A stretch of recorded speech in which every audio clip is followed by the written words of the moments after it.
сіз бейхабарсыз, білмейсіз, ұлыңыз не істеп жүр, кімнен ақша алып жүр, қайда жұмсап жүр. Біз әдетте енді үйреніп қалғанбыз ғой, енді біз шет жағасын білетін болсақ та, көп көрермен Инстаграмнан әдемі бір суреттерді көреді, видеоларды көреді, Тәуіржанның жағдайы керемет деп ойлайды.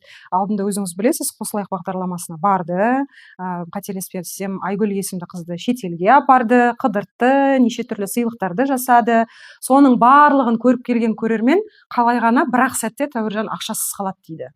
Сондай бір түсініспеушіліктер болып жатыр. Ол шынымен де шын ба, өтірік па? Кеше ғана қыдырып жүрді, бүгін жалғыз өзі жүрді.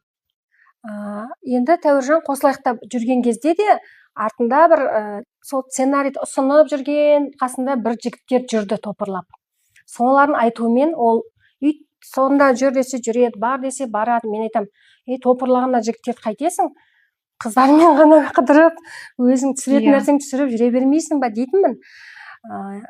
Бірақ ол кезде тыңдамады. Сол әбден жаңа қарызы шегіне жеткен кезде айтты ғой жаңағыдай. Мен қарызбын деп, сосын мен қатты ұрысқан да жоқпын, ешнәрсе демедім, өйткені беретінімді бердім, саттым.